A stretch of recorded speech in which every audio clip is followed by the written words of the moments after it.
Ever feel like someone's trying to rewrite your favorite story? Mm-hmm. Well, in Emerald Wonderland, that's not just a feeling, it's a threat. Oh, really? And you know those classic heroes you think you know? Yeah. Get ready for a mashup for the ages. Okay, so we're talking about Zakara again. Yeah, but this time she's not just messing with words, she's out to control the whole narrative. It's about who gets to shape reality itself and what happens when that power falls into the wrong hands. And with Zakara, we know it's the wrong hands. You got that right. But before we get to her evil plans, let's talk heroes. Because it's brilliant, really. What is? Mix of characters. You've got Dorothy, Scarecrow, Tin Man, Cowardly Lion, all the classics. Comforting, familiar. Right. But then toss in Alice, Wendy. Wait, like in Wonderland, Alice. The one and only. And Wendy, she's gonna be from Peter Pan, right? You know it. And that's when things get really interesting. Because it's not just two stories colliding. It's like someone raided a costume shop and said, let's see what sticks. We're talking Lion Hatter, Cheshire Wizard, Red Wolf, part familiar, part something totally new. Right. It's like, what happens when you blend those stories together? What happens when Dorothy meets Alice? And don't even get me started on the potential for a Tin Man Peter Pan team-up. That's where the real intrigue lies. Think about it. Each character, each story, carries its own weight, its own rules. What's baggage? Kind of, but more like their own unique magic system. Okay, I'm with you. So imagine the strengths, but also the potential conflicts when those narratives collide. It's like mixing elements in a lab, exciting but potentially explosive. Okay, that's a terrifying thought. Like, what if Dorothy's ruby slippers suddenly stopped working because they're in Neverland? Or what if the Wicked Witch shows up with a grudge against Captain Hook? The possibilities are endless. Okay, you've officially creeped me out now. Sorry. But where is all this happening? I mean, we can't just have these characters running around a blank stage, right? Of course not. The backdrop for all this is none other than Emerald Wonderland. But forget everything you think you know about sparkling fields and welcoming poppy fields. Wait, what? No more yellow brick road. Oh, the road is there. But trust me, it's not the one you remember. And that's just the beginning. Okay, now I'm really lost. What's so different about this Emerald Wonderland? Because there's this incredible juxtaposition. We're talking vibrant landscapes, whimsical creatures. Okay, so far so good. But with this looming sense of dread. It's like watching a sunset knowing a storm's brewing on the horizon. Oh, I get it. So like everything looks amazing, but something feels off. Exactly. And that off feeling, it's got a name, Zakara. Of course it does. I should have known. She's like the queen of off. But what's she up to this time? She's not just gathering clouds. She's uniting a rogues gallery of villains, the worst of the worst. Oh, come on. How bad could it be? We're talking Story Stealer, Muse the Dragon Queen, Glamora the Gilding Witch. Hold up. Gilding Witch? What does she do? Cover everything in gold leaf. You could say that. It's not quite as glamorous as it sounds, though. Okay, I'm both curious and terrified to find out more. Who else is in this little club? Let's see. We've got the Caterpillar Queen, Shadow Weaver. Not the Caterpillar Queen, anything but her. She's not going to be happy about that reaction. Like she'd get any grumpier. Oh, she can. And, to make matters worse, even Captain Hook's decided to throw in his hook. Seriously? Captain Hook? That's just Lou. This is classic Zakara. She recognizes the power of unity, a shared goal. And she's twisting it to her own nefarious ends. Exactly. It's almost like a dark reflection of our heroes' own alliances, only way more evil. Okay, so while this villainous squad is gearing up for war, what are our heroes doing? Prepping defenses? Training montages? Not quite. They're a little preoccupied at the moment. Preoccupied? With what? Let's just say they're throwing a massive reunion party in Emerald City, totally oblivious to the danger lurking just around the corner.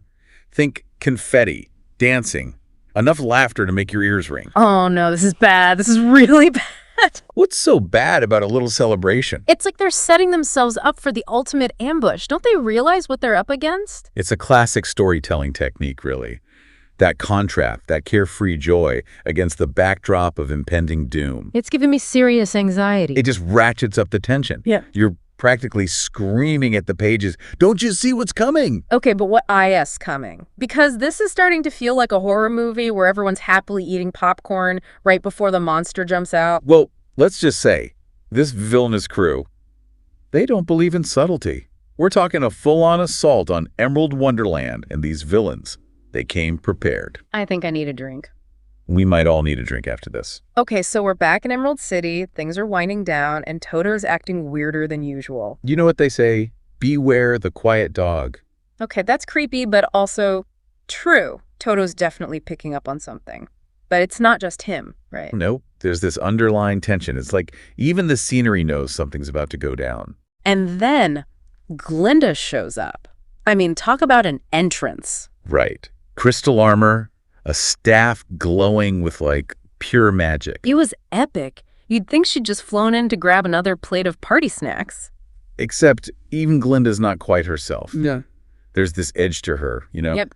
Almost like she knew something bad was about to happen. Which, considering she's supposed to be all-knowing, wouldn't be that far-fetched. But then again, maybe that's just what Sokara wants us to think. Okay, now my head's spinning. So Glinda knows, or doesn't know. Is she good or is she bad? It's that ambiguity that makes it so compelling. We're left wondering, just like the heroes. And speaking of the heroes, they're about to get a crash course in how to survive a narrative apocalypse 101, courtesy of Glinda. And it's not just any old lecture. This is like personalized destiny coaching. Glinda pulls each hero aside and basically tells them what they're truly capable of. Which is a lot more than making a scarecrow smart or giving a lion some courage. We're talking next-level stuff here. Right. Like Dorothy. She learns her heart can reignite hope even in the darkest of times. Wait, so she's not just following the yellow brick road anymore. She's basically a walking, talking beacon of hope. Pretty much. And Alice. Her curiosity, that insatiable need to question everything, it becomes her weapon. I guess that makes sense. I mean, who would want to fight someone who's constantly asking why? Exactly. And Wendy, oh man, strap in for this one. She discovers that Neverland, it was just the tip of the iceberg. Her imagination, her ability to believe, becomes this force of nature. So instead of telling stories, she's living them. And shaping them, bending reality itself with the power of her belief. That's intense. I'm getting chills just thinking about it. But it's also kind of terrifying, right? I mean, what happens when characters become aware of their own narratives? That's the million-dollar question. Do they become trapped by their stories, or do they gain the power to rewrite their own destinies? And just as I'm thinking we're about to launch into some epic training montage, bam, the villains attack. Of course. Zakara never misses an opportunity to capitalize on chaos. She knows that doubt and uncertainty can be just as powerful as any weapon. And talk about a party foul. I mean, who crashes a reunion party with an army of villains? Someone who's not afraid of a little confrontation, but also someone who drastically underestimates the resilience of these heroes. They may be surprised, but they're not defeated.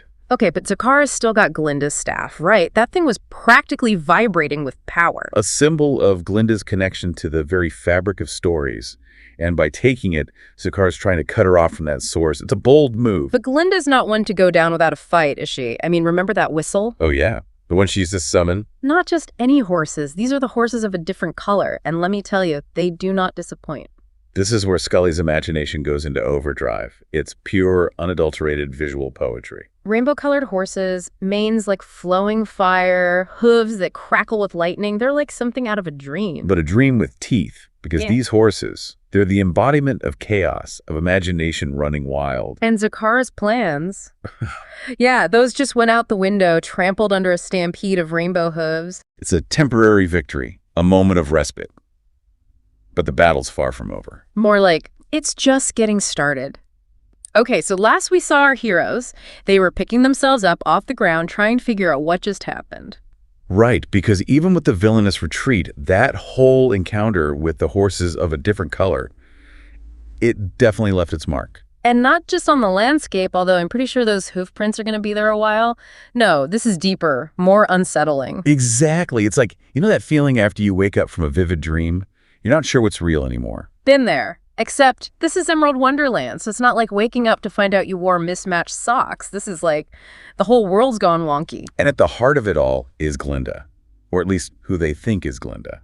Because remember those subtle hints that something wasn't right? You don't have to remind me. It's like that moment you realize the friendly neighbor who always gives you cookies is actually running an underground ferret racing ring. Okay, that's a little specific, but you get the idea.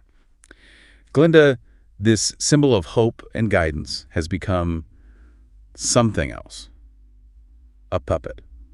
Controlled by Zakara. It certainly seems that way. Yeah. Which means everything she's done, everything she's said, Since arriving in Emerald City, it all takes on a whole new meaning. Especially that whole pep talk she gave the heroes. You know, the one where she basically handed them the keys to their own destinies? I kept thinking about that, and, well, it just felt off. And that's the brilliance of Scully's writing. Yeah. He plants those seeds of doubt, those little inconsistencies that make you question everything. So it wasn't just me. I wasn't the only one getting bad vibes from Glinda's little motivational speeches. Oh, you were definitely picking up on something. And that's what makes this whole situation so terrifying. Yeah. Because if we can't trust Glinda, who can we trust? Right. Talk about a crisis of faith. But it's not just Glinda, is it? I mean, the whole landscape is shifting, becoming something. Distorted, corrupted. Yeah, like Emerald Wonderland's going through a goth phase. Remember how welcoming everything seemed at first? Oh, I remember. Lush meadows, sparkling rivers, trees laden with magical fruit. Gone. Now it's all razor-sharp grass that could cut you just by looking at it, flowers that look more like shards of broken glass than something beautiful. Even the air feels heavy, oppressive. It's a physical manifestation of Zakara's influence, a stark reminder that she's not just content with manipulating events, she wants to control reality itself. And she's doing a terrifyingly good job of it. But what's her endgame here? To break the heroes, to shatter their spirits and mold them into something that serves her purpose. And what better way to do that than by twisting the very world around them, turning their beloved Emerald Wonderland into a prison of fear and despair. This is dark, even for Zakara, but she's not going to get away with it, right? That, my friend, is what we're about to find out. Because after a journey filled with twists, turns, and more than a few close calls, our heroes finally reach their destination, Zakara's fortress. Which is every bit as imposing and terrifying as you'd expect, right? Oh, absolutely. It's a monument to Zakara's ego, this imposing monstrosity that just screams evil lair. But it's not until they're practically at the doorstep that the truth hits them. And by truth, you mean? Glinda, or rather, the puppet that was once Glinda, turns on them. The mask drops, and the full extent of Zakara's deception is revealed. Talk about a gut punch. I mean, they already had their doubts, but to have it confirmed like that, it's brutal. But Zakara's not done yet. She saved her most insidious trick for last, psychological warfare. Okay, this is where things get really messed up, right? I mean, we've already got a corrupted Glinda, a twisted landscape, and a fortress that could make a black hole look inviting. What more could she possibly throw at them? Remember how Glinda awakened something in each of the heroes? How she helped them tap into their unique strengths, their narrative potential? Yeah, and how empowering that was. Well, it's Sokar. She takes that empowerment and twists it, turns it into a weapon. She throws each hero into a personalized nightmare, a twisted reflection of their deepest fears, their most cherished memories. Oh, that's just cruel. I mean, it's one thing to fight a physical enemy, but to have your own memories, your own beliefs used against you, that's next level evil. But here's the thing about stories. They can be broken, twisted, manipulated, but they can also be reclaimed. And that's exactly what Dorothy does. Faced with the darkness, the sheer terror of her own nightmare, she finds a strength she never knew she possessed. Wait, so she basically pulls a Dorothy and realizes she had the power all along. In a way, yes. But it's more than just realizing her own strength.